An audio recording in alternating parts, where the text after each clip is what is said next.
नमस्कार। पीएचडी करने का सपना है? तो चलिए आज पीएचडी एंट्रेंस टेस्ट यानी पेट को आसान भाषा में समझते हैं और रिसर्च की इस यात्रा के लिए एक बिल्कुल सीधा और साफ रोड मैप तैयार करते हैं। तो इस बड़े सपने को हकीकत में बदलने का पहला कदम आखिर है क्या? देखिए, इंडिया में ज्यादातर एस्पायरिंग रिसर्चर्स के लिए इसका जवाब एक ही है और वो है पीईटी, पीएचडी एंट्रेंस टेस्ट। ठीक है, तो शुरू करते हैं। सबसे पहले ये समझना बहुत जरूरी है कि पीईटी आखिर है क्या और ये किसके लिए मायने रखता है।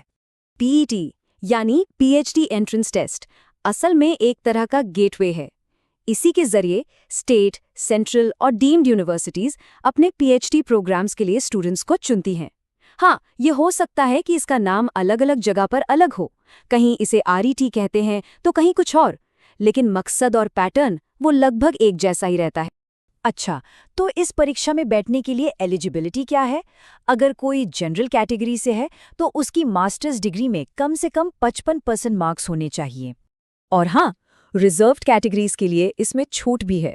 एससी, एसटी, ओबीसी और पीडब्ल्यूडी उम्मीदवारों के लिए ये क्राइटेरिया थोड़ा रिलैक्स होकर 50% हो जाता है। यहाँ एक बहुत ही जरूरी बात है, इसे ध्यान से समझिए। अगर किसी ने नेशनल एलिजिबिलिटी टेस्ट यानी नेट या स्टेट एलिजिबिलिटी टेस्ट यानी सेट पास कर लिया है तो कई यूनिवर्सिटीज उन्हें पीईटी के रिटन टेस्ट से छूट दे सकती हैं। इसका सीधा मतलब है रिटन टेस्ट से सीधे बाईपास करके इंटरव्यू राउंड में एंट्री। चलिए अब आगे बढ़ते हैं और जरा इस परीक्षा की बनावट को समझते हैं, मतलब कि इसका पैटर्न और सिलेबस क्या होता है। देखिए, ये परीक्षा मोटे तौर पर 2 हिस्सों में बटी होती है। पार्ट ए जो रिसर्च की समझ यानी रिसर्च एप्टीट्यूड को परखता है, और पार्ट बी जो अपने कोर सब्जेक्ट के ज्ञान को टेस्ट करता है। दोनों ही पार्ट्स में ज्यादातर एमसीक्यूज यानी मल्टीपल चॉइस क्वेश्चंस होते हैं, मतलब तैयारी दोनों ही दिशाओं में पक्की होनी चाहिए। पार्ट ए में रिसर्च मेथोडोलॉजी के बेसिक्स आते हैं, जैसे रिसर्च क्या है, इसके टाइप्स क्या हैं, सही डिज़ाइन कैसे चुनें, सैम्पलिंग की तकनीकें क्या हैं, और सबसे ज़रूरी रिसर्च एथिक्स। ये सिर्फ एग्जाम के लिए नहीं, ये वो फाउंडेशन है जिस पर पूरी पीएचडी की बिल्डिंग खड़ी होगी। और ये है सबसे बड़ा प्रो टिप, इसे नोट कर लीजिए। ज्यादातर यूनिवर्सिटीज के लिए नेट का सिलेबस ही पीईटी का सिलेबस होता है। ये एक बहुत ही काम की जानकारी है। मतलब अगर कोई नेट की तैयारी कर रहा है तो समझ लीजिए कि पीईटी की तैयारी भी साथ साथ हो ही रही है। अच्छा, रिटन टेस्ट पास करना तो बस शुरुआत है। अब सिलेक्शन प्रोसेस के पूरे सफर को समझते हैं, जो रिटन एग्जाम से शुरू होकर इंटरव्यू तक जाता है। सिलेक्शन का पूरा प्रोसेस मोटे तौर पर 3 स्टेप्स का होता है। पहले पीईटी का रिटन एग्जाम पास करना होता है, फिर इंटरव्यू क्लियर करना होता है, और आखिर में अपना रिसर्च प्रपोजल पेश करना होता है।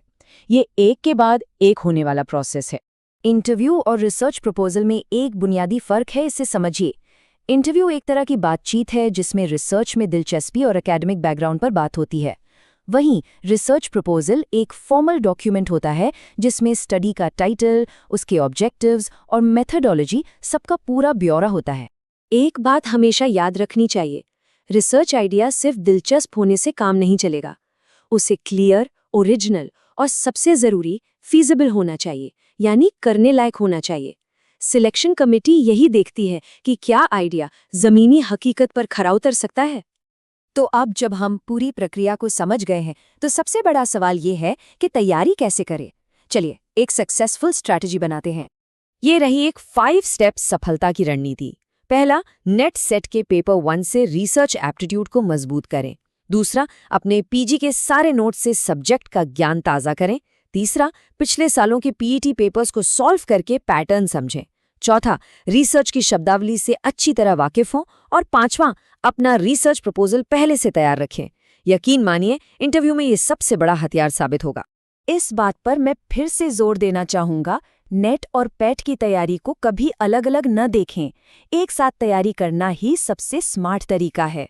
इससे समय बचता है, मेहनत सही दिशा में लगती है और सफलता के चांस बढ़ जाते हैं। और अब जाने से पहले कुछ प्रो टिप्स फटाफट। रिसर्च एप्टीट्यूड पर खास फोकस करें, ये बहुत स्कोरिंग एरिया है। रटने की जगह कॉन्सेप्ट्स को समझने पर जोर दें। रिसर्च एथिक्स और प्लेजरिज्म को बहुत गंभीरता से लें। और हाँ, इंटरव्यू से पहले अपने संभावित सुपरवाइजर्स के काम पर एक नज़र ज़रूर डाल लें।